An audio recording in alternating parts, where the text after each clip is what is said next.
दोस्तों स्टडी 91 में आप सभी का बहुत बहुत स्वागत है। ये देखते हैं दोस्तों कि आज के सवाल जवाब की श्रृंखला में आपका जो है उत्तर कैसे निकल कर आए। ठीक है, जहाँ पर भी आप लोगों से गलती हुई होगी उसे आप सुधारने का प्रयास कीजिएगा। ठीक है, आइए हम लोग देखते हैं कि कौन कौन से सवाल आपसे पूछे गए थे और उसका जवाब आपने किस प्रकार दिया है। ठीक है, पहला सवाल था दोस्तों कि खग कुल कुल सा बोल रहा, रेखांकित शब्द में दोस्तों यहाँ पर ये बताना, जो हाईलाइटेड शब्द यहाँ बताना है कि यहाँ पर कौन सा अलंकार है। यहाँ पर आप लोग देख रहे हैं दोस्तों, यहाँ पे कुल लिखा है, कुल लिखा है, कुल लिखा है, लेकिन आप और ध्यान से देखिए, एक तरफ एक कुल अलग लिखा है और यहां पर दो कुल के बीच में आपके योजक चिन्ह लगे हुए हैं। ठीक है, योजक चिन्ह। ठीक है, तो देखिए यहां पर एक कुल का दोस्तों, एक कुल का तात्पर्य क्या दोस्तों, एक कुल का तात्पर्य दोस्तों टीम से है। ठीक है, ग्रुप से है। ठीक है, इसका तात्पर्य क्या दोस्तों, ग्रुपिंग से है। ठीक है, खग कुल यानी जो खग माने होता है पक्षियों, पक्षियों का जो समूह है। ग्रुप का तात्पर्य क्या दोस्तों, इनका समूह से है। ठीक है, वो क्या कर रहा है, कुलकुल सा बोल रहा है दोस्तों। ये वाले कुलकुल का तात्पर्य दोस्तों कलरव है। ठीक है, क्या है, कलरव। कलरव क्या होता है दोस्तों, ये पक्षियों की जो आवाज होती है दोस्तों,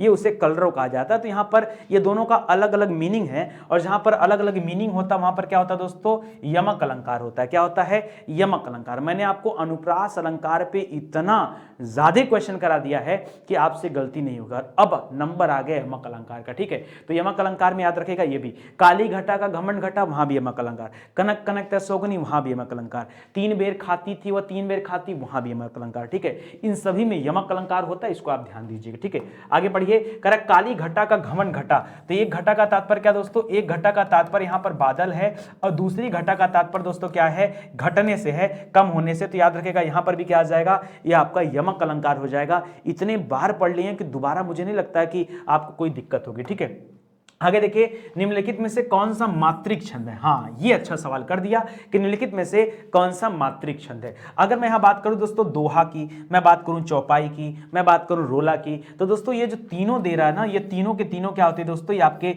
मात्रिक छंद ही कहे जाते हैं। क्या कहे जाते हैं, ये आपके मात्रिक छंद कहे जाते हैं। अब आपके दिमाग में आएगा कि एक बार सर आप विस्तार से बता देते ना कि कौन कौन सी चीजें इस मात्रिक छंद में ली जाती हैं, तो सर बड़ा अच्छा हो जाता है। तो याद रखें दोस्तों, जैसे दोहा हो गया, जैसे आपका चौपाई हो गया, जैसे आपका रोला हो गया। ठीक है, जैसे आपका, अब देखिए इतना तो आपका लिखा हुआ बोर्ड पे, तो इतनी बातें तो आप समझ लिए। ठीक है, अब इसके आगे की कौन कौन सी बातें हैं जो आप नहीं समझ पाते। ठीक है, और नोट करिए, जैसे आपका रोला के बाद आपका कुंडलिया हो गया। क्या हो गया दोस्तों, कुंडलिया। ठीक है, तो कुंडलिया भी क्या होता है दोस्तों, इसको भी मात्रिक छंद कहा जाता है, कुंडलिया। इसके बाद आप सीधा आ जाइए उल्लाला पर, उल्लाला उल्लाला, हाँ वो उल्लाला नहीं। ठीक है, तो उल्लाला पे आ जाइए, उल्लाला। ठीक है, थोड़ा सा मैं गलत लिख रहा हूं यहां पर, उल्लाला आप सही कर लीजिएगा, उल्लाला होता है। अरे मिटो भाई जल्दी।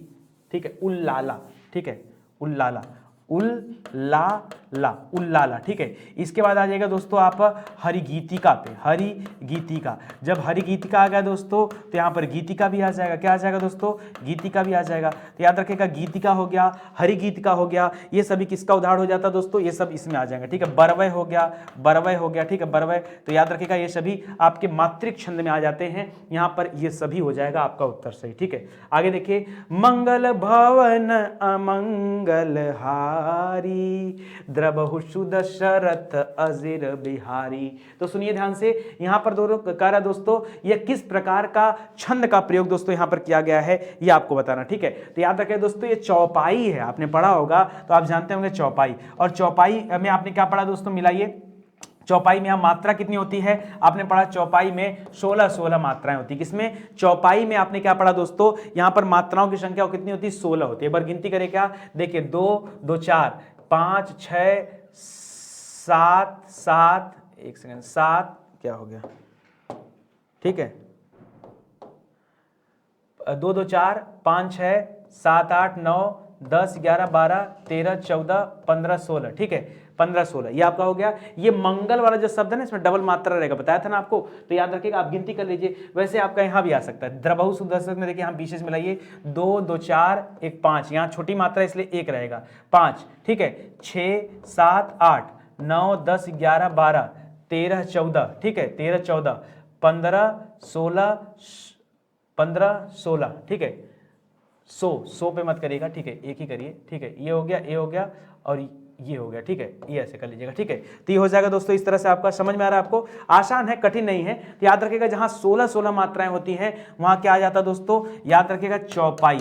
चौपाई में मात्रा कितनी होती है दोस्तों, हमने पढ़ा चौपाई में 16 मात्राएं होती, ठीक है।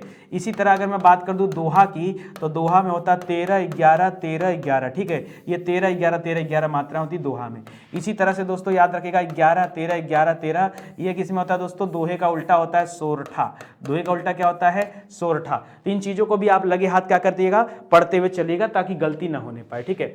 निम्न पंक्तियों में किस रस का निरूपण हुआ है बताना है। एक और अजगर ही लखी, एक और मृगराय, एक तरफ अजगर लख रहा है देख रहा है, एक तरफ मृग देख रहा है। बिकल बटोही बीच ही परियो मूर्छा खाए, ठीक है। और इसी टेंशन में बीच में मूर्छा खा के आदमी चला गया। तो ये बताइए यहाँ पर रस कौन सा, अब देखिए लिख रहा भयानक रस, लिख रहा है अद्भुत रस, ठीक है। लिख रहा हास्य रस या विभत्स। विभत्स रस तब होता है दोस्तों, विभत्स रस का स्थायी भाव दोस्तों जुगुप्सा होता है। क्या होता है, जुगुप्सा।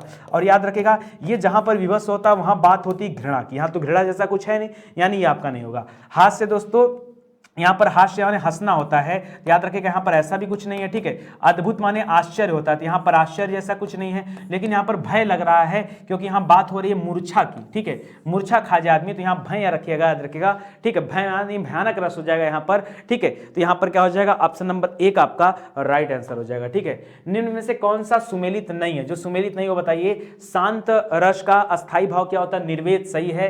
रौद्र का उत्साह सही है। श्रृंगार का रति सही है।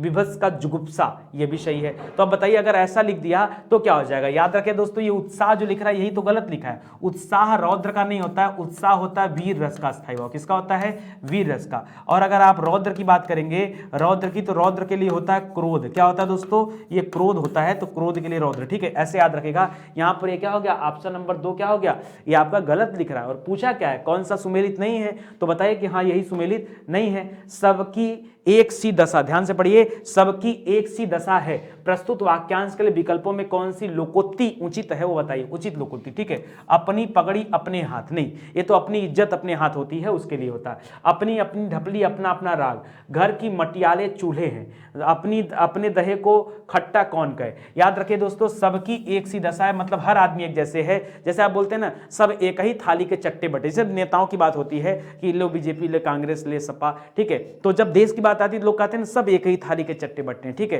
किस पे भरोसा किया जाए कुछ कहा नहीं जा सकता, यानी सबकी एक सी दशा है। तो इसके लिए होता है दोस्तों घर की मटियाली चूल्हे हैं। ये ऑप्शन नंबर 3 करिएगा, ये इस प्रश्न के लिए क्या होगा, एकदम बेहतरीन ऑप्शन होगा, इसको याद रखिएगा, ठीक है। और ये अपनी अपनी ढपली अपने राग, मतलब क्या होता है दोस्तों, अपने अपने मन का करना, अपने अपने मन का करना। इसे क्या कहा जाता है, हर आदमी अपनी ढपली अपना राग आलापता है, अपने मन का करता है, तो ये उसके लिए हो जाता है, ठीक है। और ये जो अपने को दही खट्टा कौन कहे, ये अपनी वस्तु को बुरा कौन कहता है, ठीक है। अपनी वस्तु को बुरा कौन कहता है, ये इसका तात्पर्य आता है। तो फिलहाल आपका उत्तर हो जाएगा 3 नंबर। चोट के पैर नहीं होते, चोर के पैर नहीं होते, इस मुहावरे का अर्थ बताना। कर पापी का मन स्थिर होता है, स्थिर होता तो चोर के पैर कहीं बोलता, ठीक है। इसका मतलब होता है दोस्तों पापी का मन अस्थिर होता है। क्या होता है, अस्थिर। चोर के पैर नहीं होते, इसका मन अस्थिर होता है। ये हमेशा क्या करता है, कुछ टाल मटोल करता रहता है, और यही इसके लिए कमी होती है, इसी से पकड़ा भी जाता है, ठीक है। तो ऑप्शन नंबर 2 करिएगा दोस्तों, यहां पर ये आपका सही हो जाएगा, ठीक है। आगे देखिए, निम्न वाक्यों में से एक व्याकरण की दृष्टि से अशुद्ध है, वो अशुद्ध वाला वाक्य ही आपको पहचानना है यहां पर, ठीक है। शादी के कार्यक्रम 10 दिनों तक चलता रहा, शादी का कार्यक्रम 10 दिनों का चलता रहा, ठीक है। तो याद रखिए के लिख करके दोस्तों यहां क्या कर दिया, गलत लिख दिया, ठीक है। और आपसे पूछा क्या अशुद्ध, तो यही अशुद्ध हो जाएगा। पहले पढ़ लो, आगे भी पढ़ लो। भारतीय परंपरा के अनुसार मनुष्य को परम सत्ता का साक्षात ज्ञान हो सकता है। अच्छा, जब जातिवाद पनपता है तो वह किसी दूसरी जाति के खिलाफ ही पनपता है। अच्छा, भारत हिंदुओं का एक प्रमुख काव्य ग्रंथ है, ठीक है, महाभारत, ठीक है, यह भी सही है दोस्तों। यहां पर आपका पहला वाला ऑप्शन हो जाएगा, क्योंकि यहीं पर कारक संबंधी अशुद्धि आपको दिख रहा होगा, ठीक है। ऑप्शन नंबर 1 कर लीजिए, यही आपका क्या हो जाएगा दोस्तों, अशुद्ध हो जाएगा, ठीक है। आगे बढ़ते हैं, अगला पढ़ते हैं। करा निम्नलिखित में से फिर से बताइए एक अशुद्ध वाक्य कोई है वो पहचानिए, ठीक है। शुष्क इलाकों में पानी की आपूर्ति के लिए बारिश या बर्फबारी बढ़ाई जा सकती है। अच्छा, बारिश या बर्फबारी बढ़ा सकते हैं। खैर हमको तो सत्य सत्य देखना है, ठीक है। कह रहा है युद्ध के समय गीता को लिखना कृष्ण के ही बस की बात थी, ठीक है। अच्छा, स्वयं वे भी अपनी बीमारी को लेकर दुखी थे, ठीक है। स्वयं वे भी अपनी बीमारी को स्वयं, देखिए एक तरफ स्वयं लिख रहा है, दूसरी तरफ अपनी लिख रहा है, तो दोनों में से एक ही का इस्तेमाल करना चाहिए, ऐसा मुझे लग रहा है। अभी देखते हैं। और हम जानते हैं कि सूर्य ऊर्जा का एक अथाह भंडार है, तो यही होगा मुझे लगता है, ठीक है। आपके हिसाब से क्या यही तो होगा, यही होगा ना, हाँ यही होगा कि स्वयं वे भी अपनी बीमारी को लेकर दुखी थे, क्योंकि एक ही तरह के जैसे प्रातः काल के समय टहलना अच्छा लगता है, ठीक है, अच्छा होता है या लाभदायक होता है। तो प्रातः काल, काल का मतलब इस समय होता है और समय का मतलब इस समय होता है, तो यही बोल देते हैं कि प्रातः काल टहलना लाभदायक होता है, प्रातः काल के समय टहलना लाभदायक होता है, ये मतलब कोई मैटर नहीं है, ठीक है, ये आपका गलत हो जाएगा इस तरीके से। निम्नलिखित में से कौन विराम चिन्ह का प्रकार नहीं है, वो प्रकार बताना। निर्देशक चिन्ह ये तो होते हैं, ठीक है, निर्देशक चिन्ह होता है, लाघव चिन्ह भी होता है, उपदेशक चिन्ह नाम का कुछ नहीं होता दोस्तों, विवरण चिन्ह भी होता है। विवरण चिन्ह कैसा होता है दोस्तों, जब किसी चीज का विवरण देना होता है, जैसे आप लिखते हैं ना संज्ञा किसे कहते हैं, तो आप लिखते हैं संज्ञा, फिर ऐसे करते हैं, ठीक है, ये होता है विवरण चिन्ह का। अब यहां से आपको विवरण बताना, ठीक है। इसी तरह से लाघव चिन्ह भी होते हैं और निर्देशक चिन्ह भी होते हैं, लेकिन आपका उपदेशक चिन्ह नहीं होता है, ये आपको झूठ मूठ का दे रहा है, ठीक है, और ये आप याद रखिएगा। निर्देशक चिन्ह तो जनरल होता है, ऐसे ही बना देंगे, निर्देशक हो जाएगा। लाघव चिन्ह ऐसे होता है, ठीक है, लाघव चिन्ह। चलिए आगे देखते हैं, संयुक्त वाक्य को सरल वाक्य में बदलिए, ठीक है। क्या करना दोस्तों, यहां पर ये संयुक्त वाक्य दिया जा रहा है, इसको सरल वाक्य में चेंज करना अभी आसान है। जब मैं सरल को संयुक्त में बदलाऊंगा, सरल को मिश्रित में बदलाऊंगा, तब आप हो जाएंगे परेशान, ठीक है। यही सब आपको ध्यान देना है परीक्षा के दृष्टिकोण से, ठीक है। उसने कहा और मैं मान गया, उसने कहा और मैं मान गया, ठीक है। आइए बदलते हैं इसको, ठीक है। उसके कहने से मैं क्यों मानूं, दत्त तरीके, ये तो अलग ही निकाल दे रहा उत्तर, ठीक है, ये तो बेकार कर दिया, ठीक है। अरे ये जो कह रहा है उसी को बदलिए भाई, अपने मन से इसमें लगा रहा है। ऐसा लिखा क्या, मैं क्यों मानूं, हाँ मैं लिख रहा उसके कहने से मैं मान गया, ये सही हो सकता है, मैं मान गया उसके कहने से, ये तो पेपर वाली न्यूज़पेपर वाले ऐसे लिखते हैं, ठीक है। तो याद रखिएगा, मोदी जी गए थे आज अमेरिका, मोदी जी आज अमेरिका गए थे नहीं, मोदी जी गए थे आज अमेरिका, ऐसे लिखते हैं सब, ठीक है। ये भी आपका गलत हो जाएगा। जैसे ही उसने कहा वैसे ही मैं मान गया, ठीक है, गलत है, ठीक है। यहाँ पर हो जाएगा केवल और केवल ऑप्शन नंबर 2 ये आपका सही हो जाएगा, बाकी के सभी ऑप्शन क्या गए हैं दोस्तों यहाँ पर गलत दिए गए, ठीक है। आज ये 13वां प्रश्न ध्यान से पढ़िए, कह रहा है कौन सा अधिकरण तत्पुरुष का समास नहीं है। क्या पूछा दोस्तों, कौन सा अधिकरण तत्पुरुष का समास नहीं है, ठीक है। लिख रहा पुरुषोत्तम, देशाटन, कुल श्रेष्ठ और धर्म भ्रष्ट, कौन सा अधिकरण तत्पुरुष का समास नहीं। एक बात बताइए मुझे, ये अधिकरण का तात्पर्य क्या होता है, ठीक है। अधिकरण देखिए दो चीजें हैं, अधिकरण का तात्पर्य दोस्तों जो निकालेंगे दोस्तों वो होता है, अधिकरण के लिए हमेशा एक शब्द का इस्तेमाल होता है में, अधिकरण का के लिए एक शब्द का इस्तेमाल होता है में, तभी तो अधिकरण बनाएंगे, ठीक है। और याद रखिएगा अगर मैं कहूं पुरुषोत्तम, तो आप यहां देखिए मिलेगा आपको पुरुषों में उत्तम, जैसे भगवान श्री रामचंद्र, ठीक है, पुरुषों में उत्तम, उत्तम, ठीक है। हम बोलते हैं जब इसको तो ऐसे ही बोलते हैं ना, देशाटन, देशाटन के लिए बताइए क्या शब्द हो जाएगा दोस्तों, देशाटन मतलब देश में आटन, ठीक है, देश में आटन मतलब किसी दूसरे देश में जा करके घूमना टहलना, ठीक है, आटन, देशाटन भी निकला, ठीक है, किसी दूसरे देश में जाना। कुल श्रेष्ठ अर्थात क्या हो जाएगा, कुल में, कुल मतलब क्या होता है, ये अपना जो खर खानदान होता है इसको बोलते हैं, ठीक है। तो ये होता है कुल में श्रेष्ठ, कुल में श्रेष्ठ, ठीक है। लेकिन अगर मैं धर्म की बात करूं तो याद रखिएगा धर्म में भ्रष्ट नहीं, तब इसके लिए आप अलग, ये हो जाता है दोस्तों धर्म से भ्रष्ट, ठीक है। ऐसा व्यक्ति, ये तो धर्म भ्रष्ट व्यक्ति है यार, ये धर्म से, ठीक है, धर्म से भ्रष्ट इसको कहा जाता है। और अगर ये से लग गया तो याद रखिएगा ये अपादान तत्पुरुष हो जाएगा। क्या हो जाएगा दोस्तों, यह अपादान तत्पुरुष का उदाहरण हो जाएगा, न कि आपका अधिकरण तत्पुरुष का।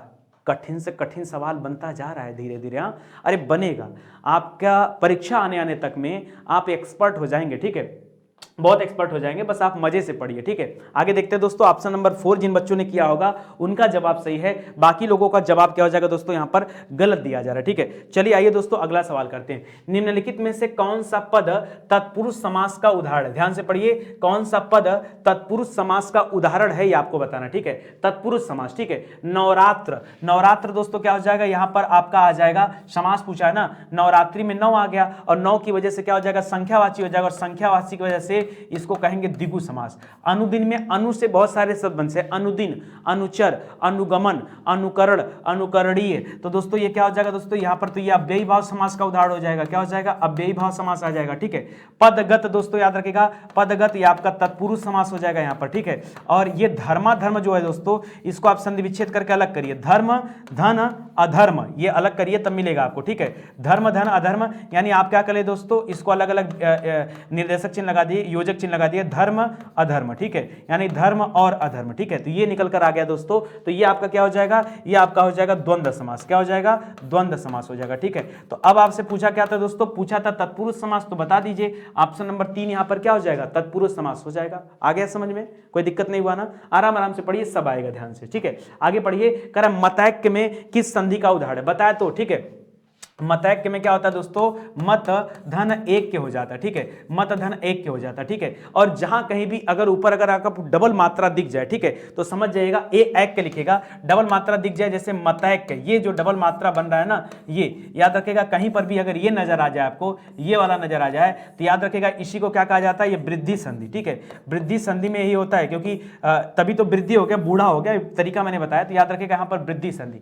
कभी भी अगर ऊपर आपको डबल मात्रा दिख जाए, ठीक है, प्राय होता है, हमेशा मत मानिएगा, ठीक है, महोत्सव में बदल जाएगा, ठीक है। चलिए आगे देखिए दोस्तों, यहां पर पढ़िए क्या लिखा हुआ है, कर महा ऐश्वर्य में कौन सा संधि का नियम समाहित है, ठीक है। तो महा में देखिए आप लिख लीजिए, यहां पर खुद ही पता जाएगा, महा धन ऐश्वर्य, ऐश्वर्य ये होता है, ठीक है। तो देखिए महा में क्या हो गया दोस्तों, महा में आखिरी में आ है तो आ ले लिया, और इधर शुरुआत में ए है, ए ले लिया, और आ और ए जब मिलते हैं तो क्या बना देंगे दोस्तों, ये ए ही रहेंगे, ठीक है, यही बनाएंगे। तो आप इसको करिएगा, ये हो जाएगा ऑप्शन नंबर 4, ए मत कर दीजिएगा, डबल मात्रा नहीं, वो खाली मात्रा जब वहां प्रयुक्त होती है तब उसको कर देते क्या, महेश्वर कर देते, क्या कर देते हैं, तब इसको कर देते हैं, जैसे जब ये मात्रा वहां जाती है ना, तब ये बन जाता है क्या, महेश्वर्य, ठीक है। और जहां ऊपर डबल मात्रा मिले, समझ जाइए संधि कौन सी है दोस्तों, तो कंफर्म हो गया कि संधि तो आपकी वृद्धि संधि है, ठीक है।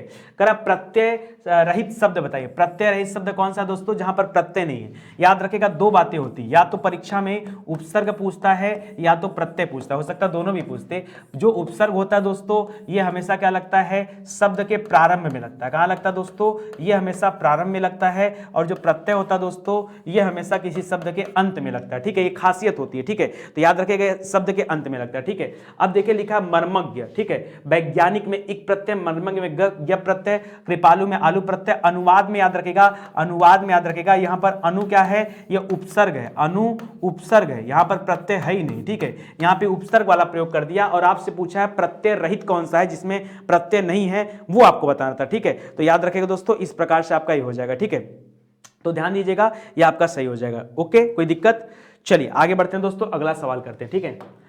अगर अनंग में कौन सा उपसर्ग है, ठीक है, लिखा अनंग, और अनंग में क्या करना है दोस्तों, अनंग में आपको उपसर्ग बताना, ठीक है। तो याद रखिए दोस्तों, अनंग में जब आप उपसर्ग निकालते हैं तो बनता है अन धन अंग, क्या बनता है, अन अन अन, हलंत लगाना मत भूलिएगा, अन धन अंग बराबर अनंग हो जाता है। और यहां पर जब संधि आप पता करेंगे तो आपको मिलेगा दोस्तों व्यंजन संधि, कौन सी मिलती है, व्यंजन संधि मिलती है। फिलहाल तो आपसे पूछा है खाली दोस्तों कि यहां पर कौन सा उपसर्ग है, तो याद रखिएगा ये अन उपसर्ग हो जाएगा, और इस प्रकार से क्या हो जाएगा, ये ऑप्शन नंबर 2 यहां पर जो दिया गया है ये आपका सही उत्तर हो जाएगा, ठीक है, ऑप्शन नंबर 2 यहां पर सही हो जाएगा। मैंने आम खा लिया है, ठीक है, मैंने आम खा लिया है, इसमें कौन सा किस तरह का वाक्य, मैंने बताया था जो काम अभी अभी खत्म हुआ, मैंने आम, आपने खाना खा लिया, हाँ मैंने खा लिया, आपने मिठाई खा लिया, मैंने खा लिया, ठीक है, आपने आम खा लिया, मैंने खा लिया, ठीक है। तो याद रखिए जो काम अभी अभी खत्म हुआ है, अगर कोई कार्य क्या हो दोस्तों, अभी अभी समाप्त हुआ हो, ठीक है, कार्य अभी अभी समाप्त हुआ हो, समाप्त हुआ हो, तो उसे क्या कहा जाता दोस्तों, उसे कहा जाता आसन्न भूतकाल।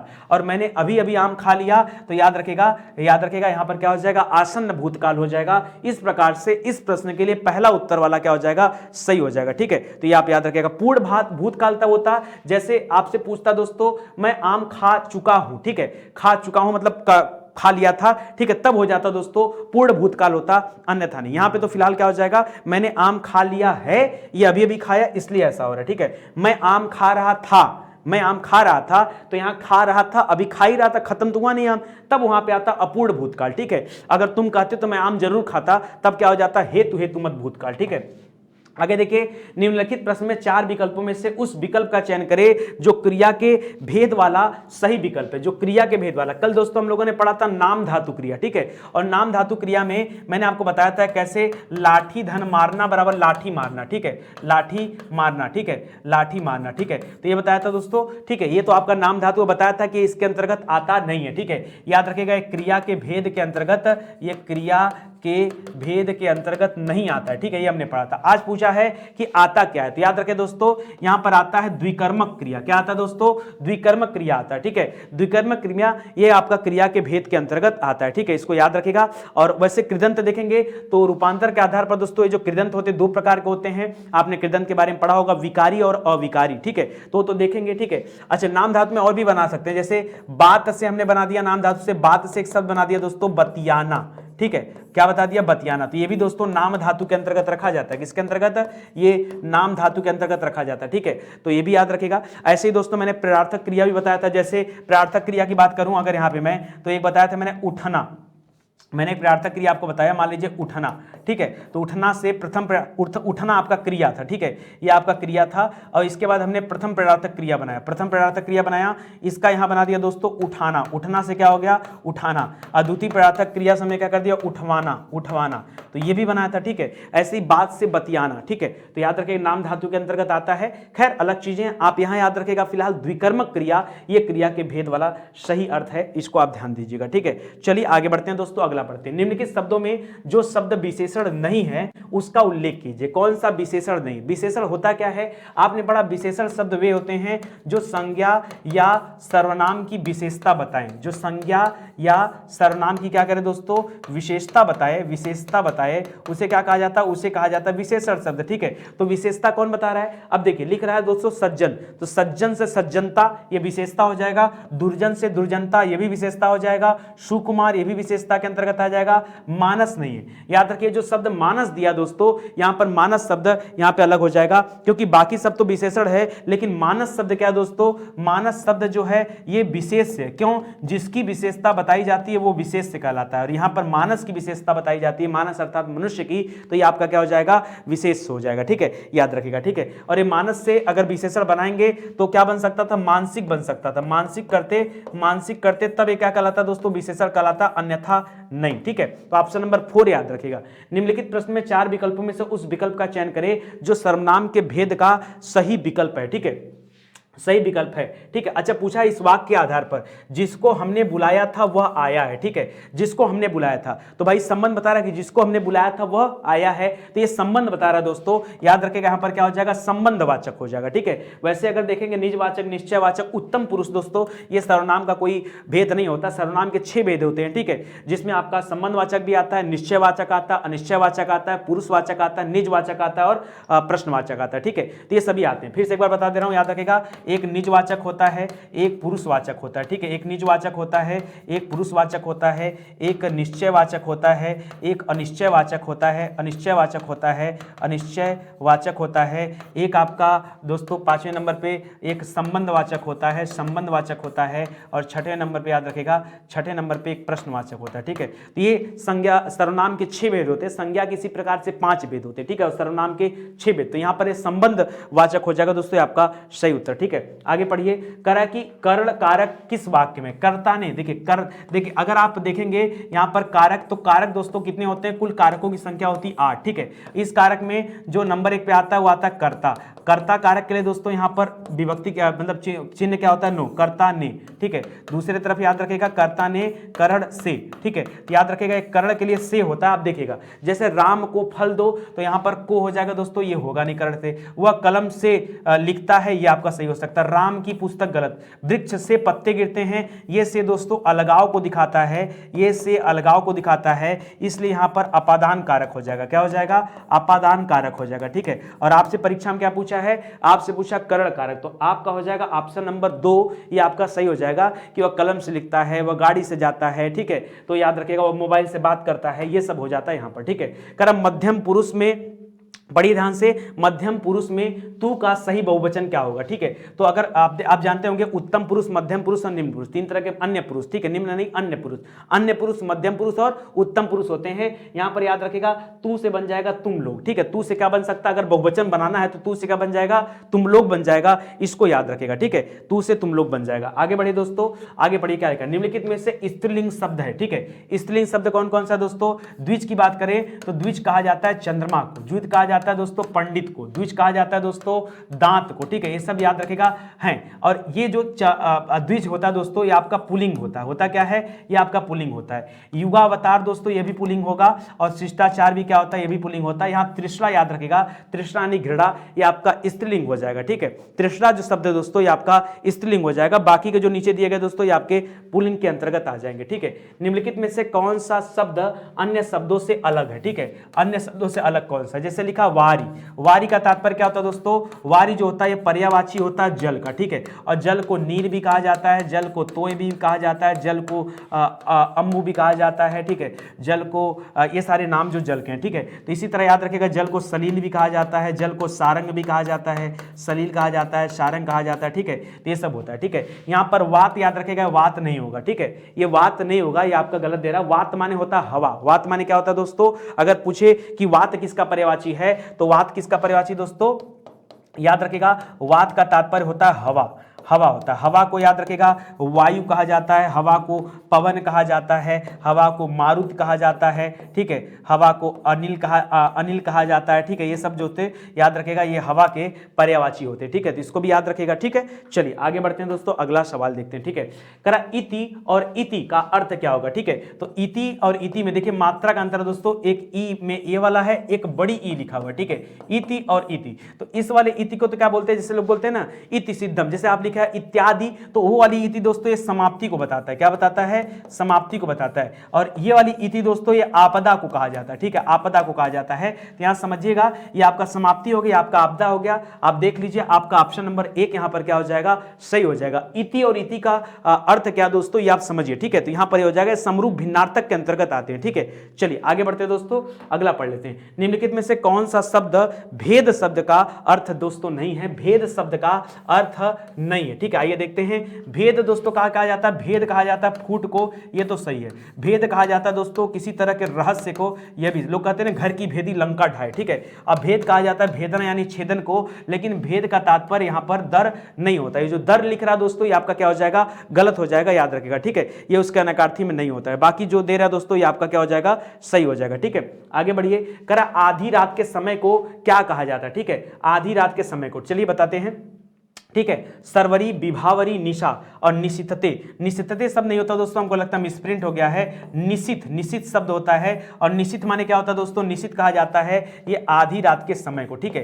क्यों, क्योंकि आपने शब्द सुना होगा निशा। मैं आपको बता दूं पूरी कहानी सुनिए। निशा का तात्पर्य क्या होता है दोस्तों, निशा का तात्पर्य होता है रात, ठीक है। निशा का तात्पर्य क्या होता है, रात, ठीक है। अब निशा का तात्पर्य तो होता है रात। इसके अलावा दोस्तों निशा से, अब देखिए रात में चरने वाले को निशाचर कह दिया जाता है, ठीक है। और निशाचर को राक्षस कहा जाता है, दैत्य कहा जाता है, भूत प्रेत जो भी कहिए सब आ जाएगा, ठीक है। यहां रात हो जाता है। इसके अलावा अगर मैं कहूं कि कोई रात, अच्छा आप सुने होंगे कि रात को दोस्तों विभावरी भी कहा जाता है, ठीक है। लेकिन विभावरी एक अलग तरह का मीनिंग है, याद रखिए। जो रात तारों वाली होती है, तारों वाली रात को, जो आसमान में तारे नजर आते हैं, तारों वाली रात को क्या कहा जाता है, विभावरी कहा जाता है, ठीक है। याद रखिएगा। तो यहां पर निशा माने खाली रात, विभावरी माने तारों वाली रात, और ये निश्चित याद रखिए दोस्तों, ये निश्चित माने क्या हो जाता है, आधी रात के समय को क्या कहा जाता है, निश्चित कहा जाता है। तो ये भी आप याद रखेंगे, ठीक है। चलिए आगे बढ़ते हैं दोस्तों। करा खाद्य सामग्री जो यात्रा के समय रास्ते में उपयोग किया जाए, उपभोग के लिए ले जाते हैं लोग, उसे क्या कहा जाता है, उसे कहा जाता है पाथे, ठीक है। जो रास्ते में सामग्री ले जाते हैं उसे पाथे कहा जाता है। स्वल्पाहार मतलब जो कम आहार को ग्रहण करने वाला, उसे स्वल्पाहार कहते हैं। पथ्य अलग चीज होता है, पथ को कहा जाता है। और यहां पाथे हो जाएगा दोस्तों, ये पाथे जो है सही हो जाएगा, ठीक है। चलिए आगे बढ़ते हैं दोस्तों, अगला सवाल करते हैं। कौन सा शब्द ब्रह्मा का पर्यायवाची नहीं है, कौन सा शब्द ब्रह्मा का पर्यायवाची नहीं है। ब्रह्मा को दोस्तों कमलासन भी कहते हैं क्योंकि कमल पे विराजमान रहते हैं। ब्रह्मा जी को चतुरानन भी कहते हैं, चतुर्धन आनन यानी 4 मुखों वाले। ब्रह्मा जी के पास 4 मुख है, आगे पीछे और दाएं बाएं। तो याद रखिए चतुर्मुख दोस्तों, चतुर्मुख भी कहा जाता है ब्रह्मा जी को, ये भी आपका सही हो जाएगा। चतुर्भुज नहीं कहा जाएगा, क्यों, क्योंकि चतुर्भुज कहा जाता है विष्णु जी को, ठीक है। विष्णु जी का नाम चतुर्भुज है, तो याद रखेगा चतुर्भुज इनको नहीं कहा जाता, चतुर्भुज विष्णु जी को कहा जाता है। ऑप्शन नंबर 4 यहां पर आपका सही हो जाएगा। करा मीनाक्षी शब्द दोस्तों, इसका पर्यायवाची बताना। मीनाक्षी, कई बार लोग मीनाक्षी को मछली कहते हैं, नहीं भाई मछली नहीं होगा। मीनाक्षी का तात्पर्य दोस्तों दुर्गा होता है, याद रखेगा। मीनाक्षी का तात्पर्य दुर्गा होता है। मीन धन आक्षी यानी मछली की तरह आंखों वाली, ठीक है, उनको दुर्गा कहा जाता है दोस्तों। मीनाक्षी जो शब्द है दोस्तों ये दुर्गा का पर्यायवाची, आप गलती मत करिएगा, बहुत ज्यादा होता है। वैसे दुर्गा को और भी कहा जाता है सिंहवासिनी, ठीक है, माँ दुर्गा, और जो है शेर सवारी, ठीक है। तो ये आप याद रखिएगा, इस तरह से जोड़ के दुर्गा को मीनाक्षी स्पेशली आप ध्यान दीजिएगा, आपका से पर्यायवाची में देखिए बहुत सारे पर्यायवाची बन सकते हैं दुर्गा जी के। जैसे आप जो दुर्गा जी के 9 रूप है, नवरात्रि आ रहा है, अब जैसे चंडिका कहा, भवानी कहा, बिंदवासिनी कहा, कल्याणी कहा, कामाक्षी कहा, मीनाक्षी का, सब नाम यहाँ पे आ जाएगा, ठीक है।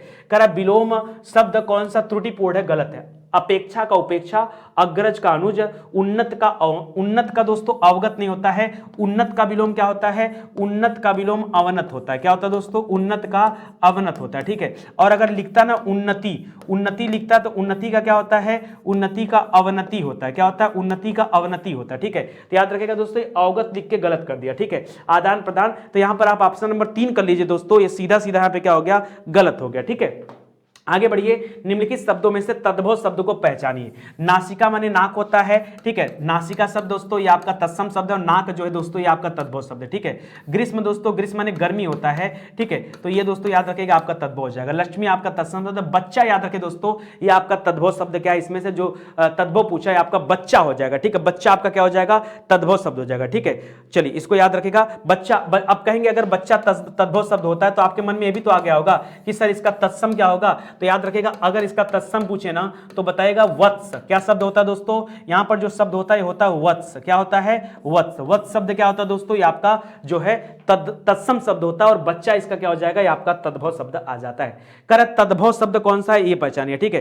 तद्भव शब्द कौन सा है, सुर्ख, शत, ढाई और भक्त। ढाई जो शब्द दोस्तों ये क्या है, ये आपका तद्भव शब्द है। बाकी के जो दे रहे दोस्तों ये आपका क्या है, क्योंकि सत माने 100, सुर्ख माने सुख, और भक्त जो है ऑलरेडी भक्त का भगत हो जाता है। अगर आप इसका तद्भव देखते तो क्या आ जाता, भगत आ जाता। यहां पर ढाई कर लीजिएगा, ठीक है। आगे बढ़िए, करा देशज शब्द कौन सा नहीं है, कौन सा शब्द देशज नहीं है, ठीक है। ठेठ, पादरी, झाड़ू, झोला। तो पादरी दोस्तों चर्च में होते हैं, इसको ध्यान दीजिएगा, ये आपका देसी शब्द नहीं, ये आपका विदेशज शब्द है, ठीक है। और किस भाषा का शब्द है दोस्तों, पादरी। तो याद रखिएगा पादरी जो शब्द है दोस्तों ये पुर्तगाली शब्द है। कैसा शब्द है, पुर्तगाली। और पुर्तगाली कुछ शब्दों को और भी याद रखें, जैसे आप याद रख सकते हैं दोस्तों, आलमारी कैसा शब्द है, खूब परीक्षा में पूछता है। आलमारी हो गया, अलकतरा हो गया, अलकतरा हो गया, अलकतरा हो गया, और आलपिन हो गया, ठीक है। ये आपका कैसा शब्द दोस्तों, ये आपका पुर्तगाली शब्द है। इसके अलावा याद रखें दोस्तों, गमला कैसा शब्द है, गमला हो गया, कमीज हो गया, कमीज हो गया, ठीक है। ये सभी शब्द भी कैसे हैं, ये आपके पुर्तगाली शब्द हैं, इनको भी आप याद रखें, ठीक है। बाकी के जो 3 दे रहे हैं दोस्तों ये आपके क्या हो गए, देशज शब्द आ जाते हैं, ठीक है। चलिए आगे बढ़ते हैं दोस्तों, अगला पढ़िए। वर्तनी की दृष्टि से शुद्ध बताइए, अनुग्रहित। देखिए दोस्तों मैं बता दूं होता क्या शब्द होता है, अनु, इसके बाद होता है गृह, होता है गृह, ये होता है अनुगृहीत होता है, अनुगृहीत, ठीक है, अनुगृहीत होता है, ठीक है। ग्रह नहीं होता है, ग्रह नहीं होता, ग्रह। अब से गृही में याद रखें दोस्तों गृहीत होता है, आनु नहीं होता दोस्तों, यहां लिख दिया, गलत हो गया, अनुगृहीत हो जाएगा। ऑप्शन नंबर 2 यहां पर क्या हो जाएगा, आपका सही उत्तर हो जाएगा, ठीक है। कह रहा जिन ध्वनियों की गणना स्वर में न की जाए और न तो व्यंजन में की जाए उसे क्या कहा जाता है दोस्तों, जैसे क्या, जैसे ऐसी 2 ध्वनियां, एक तो अंग होता है, दूसरा अह होता है, ठीक है। ये 2 ध्वनियां जिनको न स्वर कहा जाता है न व्यंजन कहा जाता है, इसीलिए इनको अयोग वाह का नाम देते हैं, ठीक है। आगत व्यंजन वो कहलाते हैं जो दूसरी भाषा से आ गए हैं। दूसरी भाषा से कौन कौन से आए हैं, जैसे वाला ढ हो गया, ड हो गया, ये 2 आगत व्यंजन कहे जाते हैं। उसमें व्यंजन याद रखिएगा जिनके बोलने से गर्मी पैदा होती है, तो याद रखें दोस्तों श, ख, स, ह, ठीक है, स, ह, ये चारों जो होते हैं दोस्तों याद रखिएगा ये आपके उष्म व्यंजन कहे जाते हैं। और अंतस्थ में दोस्तों कौन सा आता है, अंतस्थ में आता है य, र, ल, व, ये आपके अंतस्थ होते हैं, ठीक है। तो ये आप याद रखिएगा। यहां पर फिलहाल क्या हो जाएगा, अयोग व आपका सही उत्तर हो जाएगा। ऑप्शन नंबर 4 यहां पर राइट आंसर हो जाएगा। मलिक मोहम्मद जायसी ने किस भाषा में क्या किया है, किस भाषा का सरल और साधारण रूप में अपनाया था दोस्तों। मलिक मोहम्मद जायसी की बात करें तो मलिक मोहम्मद जायसी ने सबसे पहले 1540 में एक ग्रंथ की रचना किया था जिसका नाम था पद्मावत ग्रंथ। कौन था, पद्मावत। इसी ग्रंथ में दोस्तों याद रखेगा उन्होंने वर्णन किया था किसके बारे में, रानी पद्मावती के बारे में, ठीक है, अलाउद्दीन खिलजी के बारे में, और वो अवधी भाषा के जानकार थे। तो यहाँ अवधी भाषा कर लीजिएगा, ये आपका सही हो जाएगा, ठीक है। बाकी गलत है यहाँ पे, ठीक है।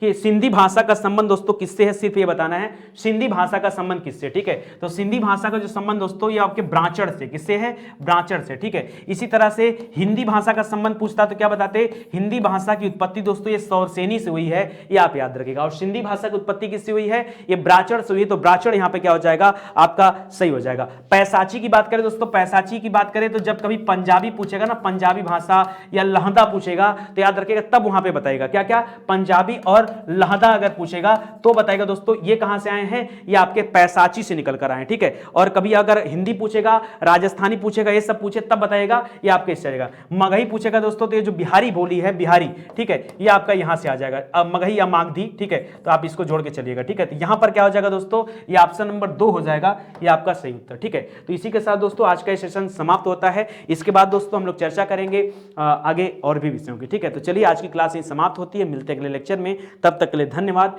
जय हिंद, जय Bharat, thank you so much.